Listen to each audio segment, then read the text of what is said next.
Hello there and welcome back to Creative Autistic. A little while ago I made a video on my experience of using alcohol as an autistic woman who didn't realise she was autistic, and today I'm turning the tables because I'm going to be reading through your comments, so it's about your experiences this time around.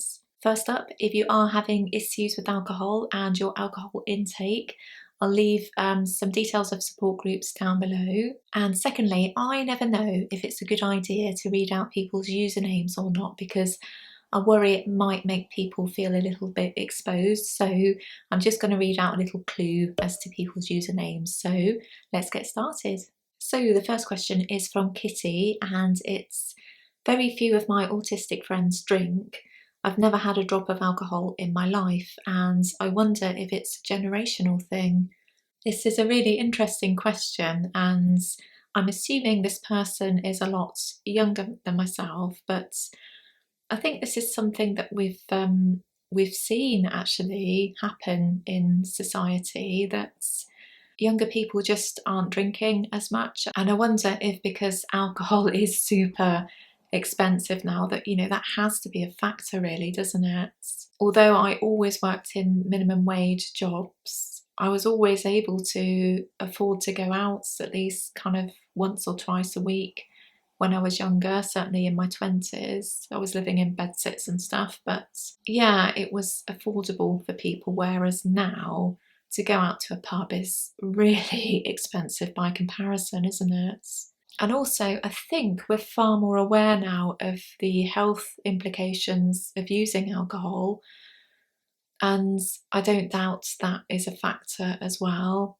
Also, the rise of the internet has meant that younger people have done much of their socialising online, so there hasn't been, I think, as much of a need for using alcohol to just speak to other people really. So I imagine it's a combination of those things. But I think ultimately it's a good thing, isn't it? If people aren't using alcohol as much, or if younger people aren't using alcohol as much, that can only be a good thing in terms of their health. And we hear all sorts of bad stuff about the internet all the time, don't we? But there are so many good things about the internet as well. I've been able to find other autistic people online, which has been brilliant for me. So yeah, I think it's a combination of those things, but I'd love to hear your thoughts on that down below. The next comment is from James, and it's: my dad used to go on booze runs to France and fill up a van with it and store it in the garage, so I would take some in the morning on the way to school, and that's how I started. Then I used alcohol for confidence. As you know, in the 90s and early 2000s, Britain was a hedonistic time for a lot of people. So to cope with the nightlife and sensory issues, I would drink to excess, and some other stuff that I'm not going to mention because YouTube, well, you know what it's like. And also drink a lot of whiskey at home to try and blank out work pressures. I got to the point where I would hardly get hangovers anymore, and when I woke up, I'd be thinking about when I could get my first drink. I had an alcohol support worker for a while, and then I just wanted to live a healthier life and cutting the booze right down and eating healthy foods every day. I now enjoy an ale or a beer or a wine with food, or if I'm watching or listening to music. But these days, it's strictly in moderation. I've done the wild days and moved on to spinach and yoga. That's quite the journey, isn't it? I think a lot of us who had our formative years in the 90s and 2000s, I think that kind of would resonate with a lot of us really. And I'm glad for you, James, that you're living a much healthier life these days. It's really raining outside now, so apologies for any additional noise, because there's kind of lorries going up and down the road as well, which isn't helping. The next comment is from Chris, and it's: I feel as this might have been me if I hadn't been prevented by my severe emetophobia. Struggled with some other stuff though, SH and ED stuff, as coping mechanisms, and that's a really important point to make, I think. It's not always about alcohol, is it? I think sometimes we all find coping mechanisms in other areas that aren't good for us at all, really. So Yeah, I think that's a really important point there, Chris. The next comment is from Simone, and it's, I can see myself in so many memories you've shared. We were out and about at similar times in the 90s and early 2000s, and I was a heavy drinker too, and I know the fear all too well. I stopped drinking regularly 2 years ago, and since I take ADHD meds, my cravings for alcohol have gone. That's interesting. I do drink a glass of wine like 3 times a year, but that's about it. And gosh, that's a much healthier relationship with alcohol, isn't it? And I really miss alcohol, I have to say. I have MCAS, which I know I've talked about a million times, but for those new to the channel, it means that I've got loads of intolerances, so I can't drink alcohol anymore. And I really miss it in terms of just the odd meal with my partner, really. And I don't think I'd be drinking to excess anymore because hangovers have always been horrific for me, but I just miss the occasional drink, and I always came up with some really good creative ideas when I, had a drink as well, and I just miss that outlet, I have to say. So the fact that Simone is drinking, 3 times a year, that's amazing, isn't it? And yeah, good for you, Simone. And apologies if it's Simone rather than Simone, because I know there's 2 ways of pronouncing your name. The next comment is from FNBA, I'll call you. And it's quite a long comment, actually, so I'm just going to pick up on the second paragraph. I also think I used alcohol and cigarettes to help construct and support my masking persona. Brands and types of booze have strong cultural associations with different stereotypical characters. Think G&T drinker versus real ale enthusiast versus the person who chooses the alcopop. At the time I'm referencing, many more people smoked, and we had been conditioned to make similar associations with cigarette brands. By letting me develop from the girl with really long hair into the girl with really long hair who drinks pints and smokes Regal King size, drink and ciggies allowed me a more developed mask. They also provided more for neurotypicals to latch onto with their small talk, so they smoothed socialisation, even aside from their drug-related effects. And yeah, I can relate a whole lot to this. I think in my early years, I used to drink vodka and Coke and Bacardi and Coke, and I never liked the taste. I just drank them for the effects. But it was later into my 20s, I started drinking ale and lager, and I'd only drink pints, and I'm, quite small, so it seemed a bit incongruous. So yeah, I was seen as a bit of an alternative type, really, which kind of suited my masked self, really. So yeah, I think it's so interesting how we've been able to tap into different brands and different drinks to create that kind of persona that we want to project to the world, really. And also with cigarettes as well. Yeah, there was a real thing about which brands that you smoked, and I smoked menthol cigarettes for quite some time as well, which probably was seen to be a bit kind of quirky. I don't know, but yeah, that's really interesting. And here's another comment on smoking, actually, and it's from AI. I couldn't stop smoking till I finally lived alone. It was much easier to quit when I didn't have to use a cigarette as a way to get away from other household members as needed, because now the only other living being here is my cat. And that's quite interesting, actually, because whenever I look back at my life and when I've shared premises with other people, I've always smoked, and I haven't actually made the association till now. But when I first got a place of my own when I was 30, didn't smoke anymore. So yeah, that's no doubt one of the reasons why actually I didn't feel the need to have to go off and have moments to myself, really. And yeah, I suspect a lot of people would resonate with that one. And this comment is from the lovely Heidi, and it's, I really like your idea of autism and XYZ videos. So basically this is the first of a series that I'm planning, really. So I'll talk about autism and a related topic, like alcohol today, and a little while later I'll then go through the comments on that video. So this is the first time that that's happening. Most memories from my teens through 30s were beer coloured. I did accomplish so much yet regretted so much, and spent a lot of time in the toilet with diarrhea. I too could never have an empty glass. At the end of the day, this behaviour didn't change me for the better, and it didn't make life any easier, especially for autistic people who may be genetically predisposed to addiction. This is something to watch out for. Thank you for bringing it up again. And gosh, yeah, diarrhea. Oh, the tummy troubles that alcohol brings. Yeah, there's just so many health implications of drinking, isn't there? The headaches, just feeling shaky. I'd often feel thin-blooded. It's the only way I can describe, the days that followed a beer session, really. I'd have to stay in bed for a whole weekend sometimes, and I just wouldn't feel right for days. And Heidi's mentioned actually that tummy troubles might be a good theme for another Autism and video, and I think she's right, so I've added that to the list. The list is pretty long though, but if you've any suggestions for other autism and topics that you'd like to see covered in a video, let me know down below. The next comment is from LUTS, we'll call this one. Both alcoholism and chain smoking ran in my family. As the youngest, I was fortunate enough to avoid either.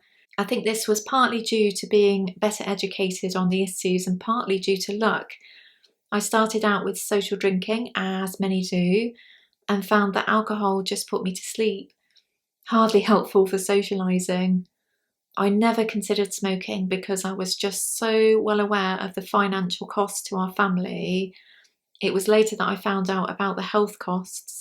I just wanted to thank you for bringing up these issues, because so far you're the only autism channel I've found that's talked about them. So thank you for that feedback. That's just really nice to know.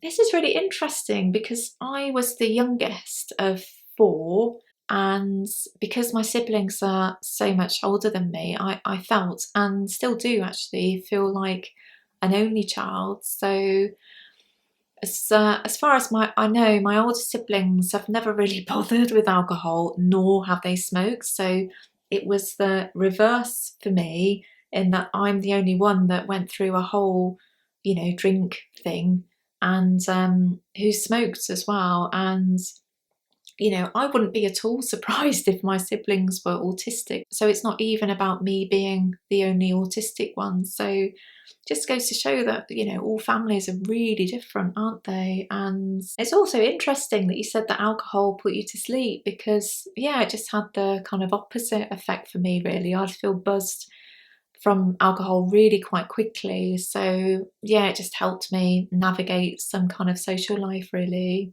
And another comment from P, we'll call them. Years ago, I tried to drink alcohol a few times just to try, but it didn't have any effect on me. Besides some physical distress, I was 100% lucid and vigilant. Anyway, I'll never drink alcohol anymore. And gosh, it just goes to show we're all different, doesn't it? And how our bodies kind of deal with alcohol and what effects we have from it, really. The next comment is from David. I realised alcohol provided me with 8 to 12 hours of pleasure, and then hangover, followed by below optimum mood and ability to function effectively for about 3 days. At a time, I got very depressed and realised my sole reason for alcohol was escaping depression. And yeah, I can certainly relate to this. I was just in bed for 2 or 3 days sometimes, and I found actually that if I went out on a Friday night and I wanted to go out on the Saturday nights as well, that I'd have to basically do hair of the dog. And Ian has always said to me, I don't know how on earth you ever did that, because alcohol is the last thing I want whenever I've got a hangover. But for me, I just found it a really useful way of being able to get out of bed and to go out again and repeat the whole cycle. only to have a double whammy of a hangover. You know, I never got away with it. It would only come back, you know, twofold really. It'd be even worse whenever I did that. But it just goes to show what autistic people will try to do, the lengths that they will go to try and have some kind of social life going on. The next comment is, have struggled with much the same, especially the alexithymia alcohol connection, but still on shorts, not beer, smoking to regulate whilst working too. A great excuse to get some moments to oneself and resets. Not healthy, of course, but the only way us later discoverers have got to this point in our lives. The common undiagnosed autistic expectation that we will not survive to mid, let alone later age, lets us not care so much about their deleterious effects until they become obvious, pressing, and is one that I still struggle with. And boy, this comment, gosh, it makes me so sad because I can see myself, or certainly my younger self, in this comment. Yeah, I just would live for today, certainly in my 20s. I never thought in a million years I'd hit middle age because I was just so focused on now, getting through today, getting through this week. I just didn't give a whole lot of thought to my future because I didn't think there'd be one. And I'm sure many of us can relate to that. I think that's probably a topic for another day, isn't it? But yeah, thank you for submitting that comment. I think there's much to reflect on in that one. The next comment is from Tristan, and it's, hi, somehow I've never been much of a drinker. I seem to have some kind of built-in limits. I'd usually go to 3 or 4 pints and just couldn't consume anymore. But when I think about when and why I was drinking, it was social events. It was mainly because it was socially expected. But I'd still end up on the outside of the group events, so alcohol never really got me to a place where it was easier to fit in. So I would show up, drink a little, make an excuse and go home. You touched on how clubs and pubs can be. That could be an issue as I couldn't hear the music or what other people were saying, so it could be really overwhelming. If you struggle to be typically social, then that cannot help. I haven't been drinking for a while and it's not a good idea with the medication I'm on. There is something that I miss about drink, I think, but I'm not sure what. And yeah, certainly with clubs, I, couldn't hear anything at all, but I felt that because everybody couldn't hear anything, I felt kind of included within that, really. And I've never been much of a dancer, but I'd give it a go here and there. I can't imagine in a million years what I look like because, as I say, I cannot dance. But for whatever reason, it made me feel part of something, but I'm not sure what that was really that I was part of. And also you mentioned about being in a pub and still not feeling part of a conversation or feeling on the periphery of the conversation. I very much felt like that still, even as a drinker, but I found that the alcohol itself would numb down all the anxiety that I was feeling, and it just made things easier. If I was asked a question, my immediate response wouldn't be, God, I don't know how to respond to that question. I just found it kind of easier to respond to people, and it helped to reduce the anxiety as well of not being able to hear what everybody was saying, because I think a lot of autistic people struggle when there's various conversations going on at once, because I can hear all the volume coming in at exactly the same level, so I don't know where to divert my attention. So for whatever reason, the alcohol just made that all a bit easier, really. And the last comment for today is from LP, and it's, I just turned 60, was diagnosed last year with ADHD, and I identify as autistic. I've had all the experiences you speak of, and I'm finally off alcohol and cigarettes for good. But I'm extremely introverted now, and my generalised anxiety disorder is back. But it's way better than being drunk. And I thought this was a good one to end on, because it is about remembering or knowing that a life without alcohol is available, really. And I know it's really difficult a thought for some of us. Certainly in my teens, 20s and 30s, I could never have imagined a life without alcohol available to me. Having to socialise without alcohol would have been way too difficult. To turn up to various events without alcohol, I'd even have to go and have a drink before I went shopping sometimes, because just the thought of the noise and the lights and all the people was just too much to cope with, really. But although I really miss alcohol, and I do, I am pleased that I don't drink now, because I can't even remember really what a hangover's like, and they took up just so much of my life and existence, just feeling terrible just for the sake of being able to go out for a few hours. It's really about trying to remember all the bad stuff about alcohol, to try and find a way forward without it. And as I say, I know it's difficult, and if you are struggling with alcohol, I'm just so sorry, because I do understand what it's like. It's really hard. Thank you all so much for leaving your comments on the original Autism and Alcohol video, and I'm really sorry if I wasn't able to get to your comment today. If at any stage I do get more and more comments come through on the original video, I might well do a sort of part 2 of going through your comments in addition to this one. I'd love to hear your suggestions for future Autism and videos, so leave your suggestions for related topics down below. So thank you for watching. Give it a like if you got this far, and I'll see you again soon.